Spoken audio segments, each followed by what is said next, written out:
All right, I have been working with a model and I'm going to tell you how to take your power back. And this is the first step of it, okay? So you have probably been used to trying to manifest with your conscious and your subconscious mind. There's a whole more powerful mechanism, and that this is your mind, right? We have it divided 95%, 5%. I want to say to you that you have probably been working with somewhere around 1% of your energy, maybe less, when you're doing things with the conscious mind. You know, you're scripting, you're affirming, you're visualizing, you're whatever else you're doing over here, trying to get the subconscious mind to accept what the conscious mind is doing. Gratitude, right? Gratitude, it's a high frequency, right? We have the frequencies over here. Gratitude's very high. And then we have where you are in time, and then where your mind can go.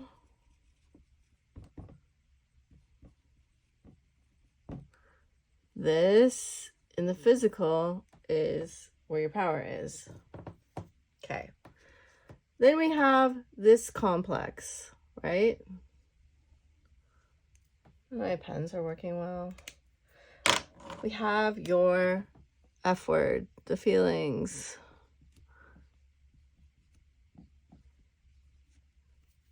We have your inner child who holds your feelings, and your imagination, which is directly connected to your feelings and also directly connected to the quantum field.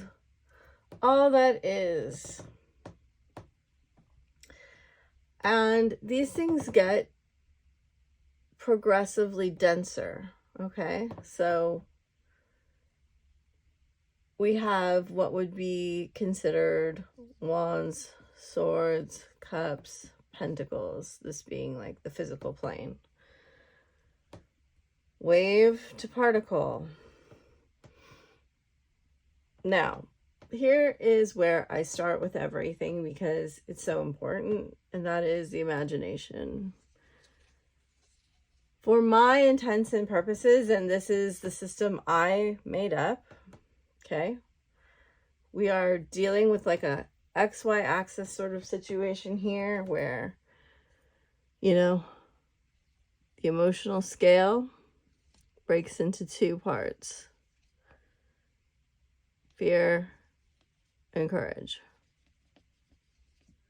Taking energy, giving energy, consuming, creating. And then you have the mirror of reality, what I like to call the illusion, and your five senses. The sixth sense being intuition, which is also connected to your imagination. Are there more than that? Yes, there are, but we're not going to talk about that right now.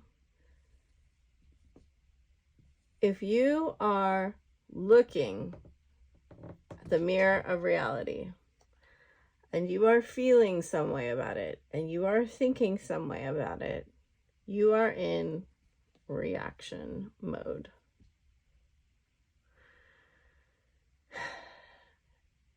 If you are not, and you are above 200, you are in creative mode. Why do I put that on the heart? Because that's where it belongs. So, let us start with the imagination and why it is so powerful. When you connect with your imagination to the quantum field, they are one and the same thing. It's also what I call spirit. All that is.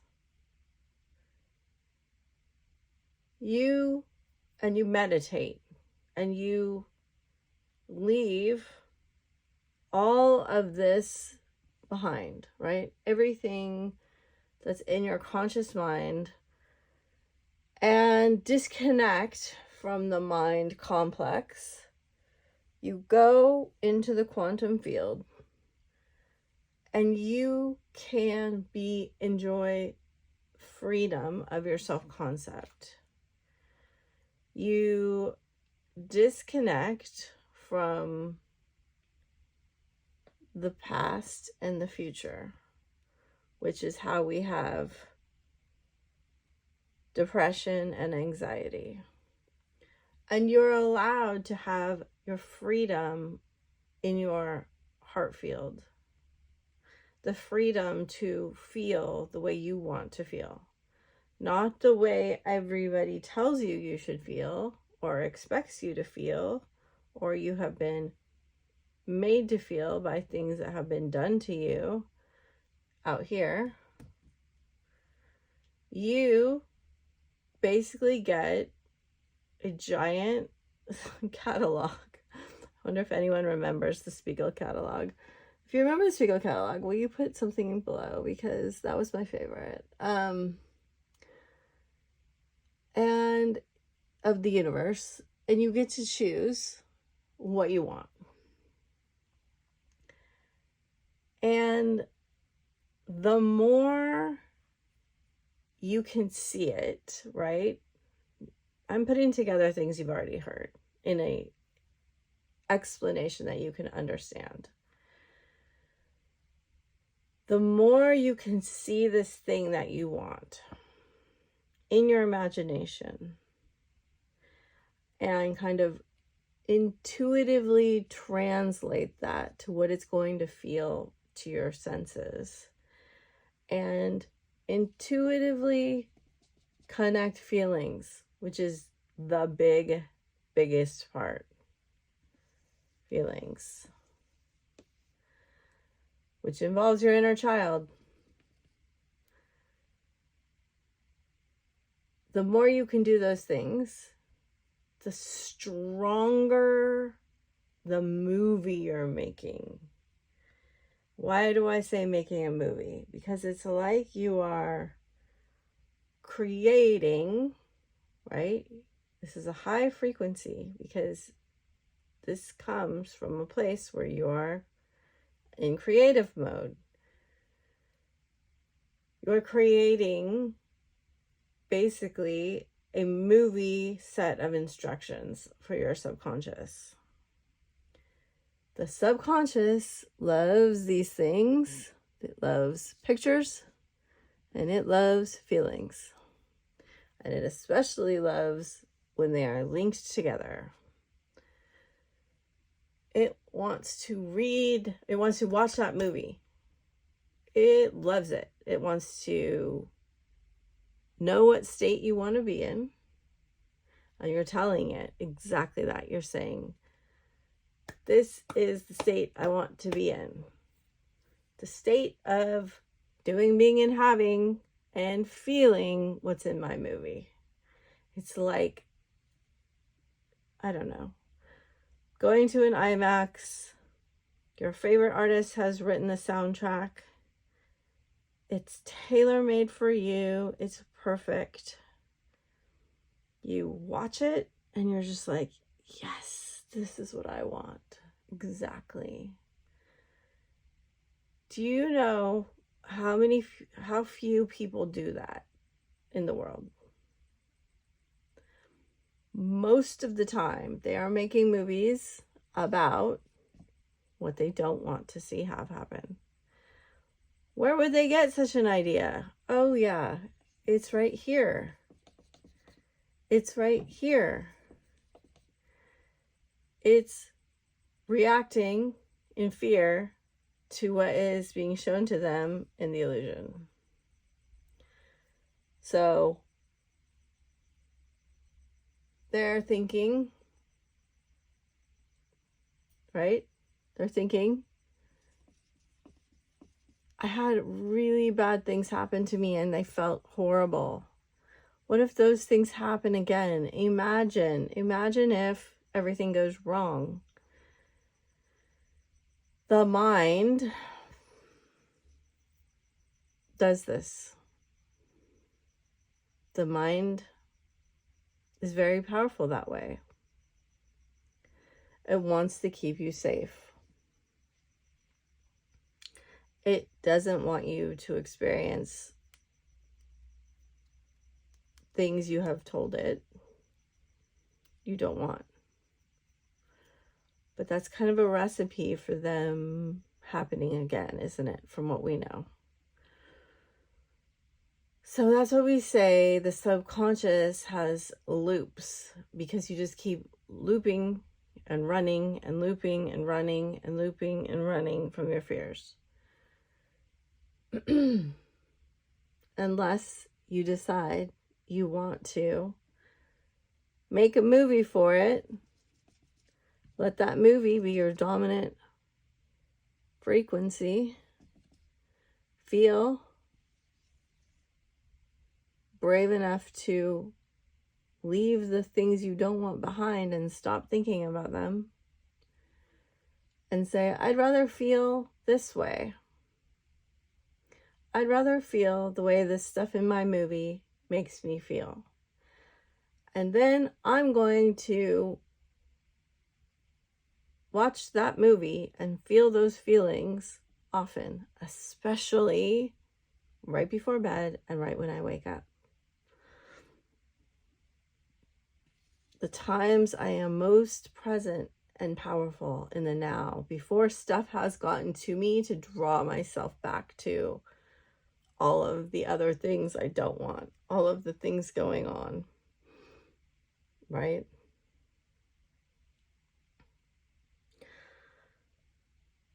So consciousness is your only reality. Consciousness is the only reality. You and your imagination are directing from the most powerful place your consciousness. It's also the furthest away from being in a particle form. It's the most wave-like. It's the most, it's the top of the funnel, if you will. It's the widest. Your feelings make it more personal. They attach your very powerful heart center to it. Your heart is far, far, far more powerful than your mind.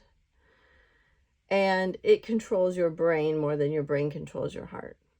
We have just been taught to shut it down. And so that is a process. If you're having trouble connecting to your feelings because it feels scary to want something and maybe not get it, which is totally normal, that is where emotional regulation can come in. And then I have some other things that can help with the heart.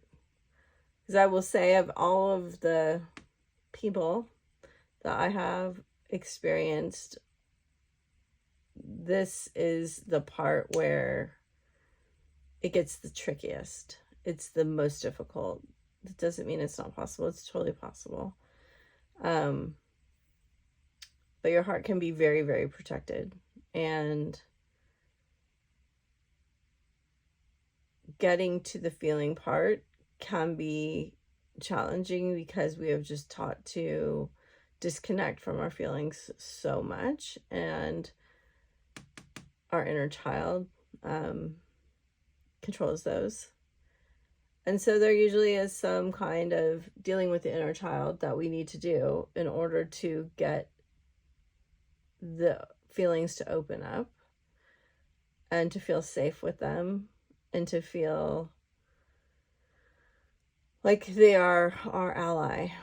All right, that's it. Bye. I hope that helped. If you leave a comment, I would absolutely just love it so much. It was just 1444. And thank you so much for any kind of support of this video. It just means the world to me. Thanks. Bye.